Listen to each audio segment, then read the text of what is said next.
Hi, good evening, everyone. It's a great pleasure that God has given me this opportunity to speak from His Word.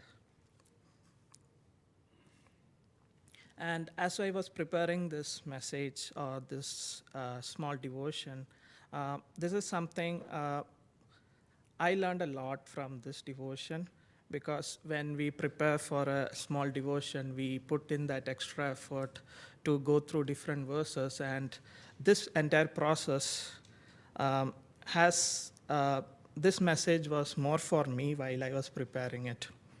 And for our devotion, I would like to turn to John chapter 20,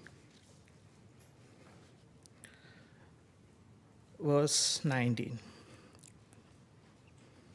So today we'll be reading a lot of verses. So if you can reach those portions, you can follow me along. Otherwise, I'll read those verses as well. So verse 19 goes like this. Then the same day at evening, being the first day of the week, when the doors were shut, where the disciples were assembled for the fear of Jews, Jesus came and stood in midst and said to them, "Peace be with you." Verse 21. Then Jesus said to them again, "Peace to you. As the Father has sent me, I also sent you." Verse 26.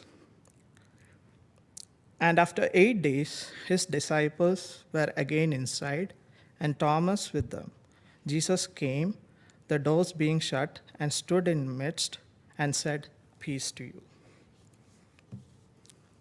In early 1980s, a retired couple was so alarmed by the nuclear threat during the Cold War between US and Russia.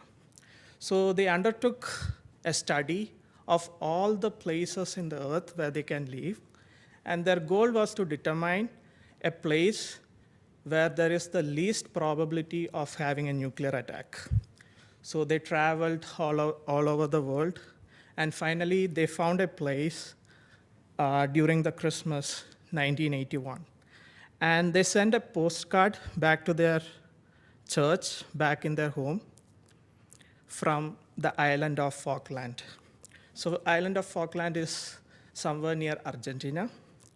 And 3 months later, in April 1982, there was a war between Great Britain and Argentina over the island of Falkland. So everyone in this world wants peace, and this is what everyone in this world wants. And right now, if you see the world around us, be it from the homes to the war-torn countries, everyone wants peace. In fact, while we were parking the car, Jinsi got an email from her college, and she said in our native language, "Why don't they give me some peace?" In fact, more people are coming to church filled with so much anxiety that even sermons cannot put them to sleep. So, for Christians, for redeemed Christians, while the world is going towards the emotional peace, the emotional component of the peace, for Christians, we have another component, which is the spiritual peace. And for Christians, it's this spiritual peace and the byproduct that comes out of this spiritual peace is the emotional peace. And there are many passages which says that how Jesus became our peace. And one beautiful passage from Ephesians chapter 2, verse 14 to 18, kind of encapsulates everything. And it says what happened when Christ died on the cross and redeemed each one of us. Can we turn to Ephesians chapter 2, verse 14 to 18? And while we are going to read that, I also just want to put the context in which Paul is writing these verses.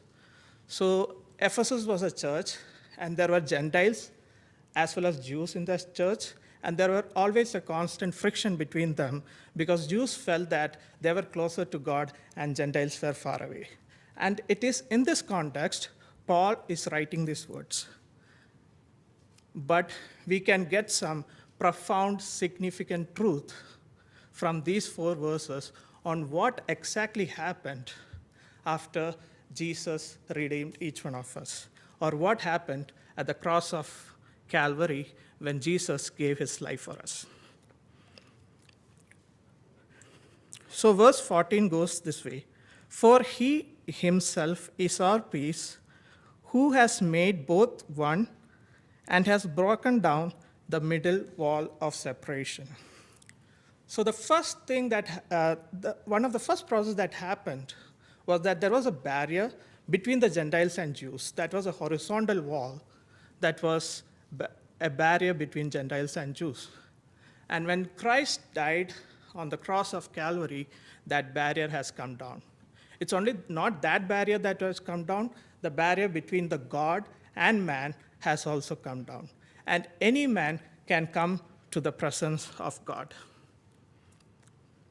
And verse 15, 16, it goes this way: "Having abolished in his flesh the enmity, that is the law of commandments, contained in ordinances, so as to create him in himself one new man from the two, thus making peace, and that he might reconcile them both to God in one body through the cross, thereby putting to death the enmity."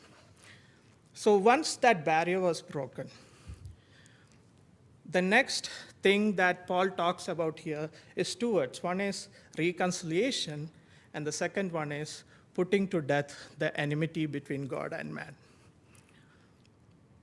Reconciliation is a very powerful word, and it's commonly used in accountancy. And even in our product, we have a component of billing,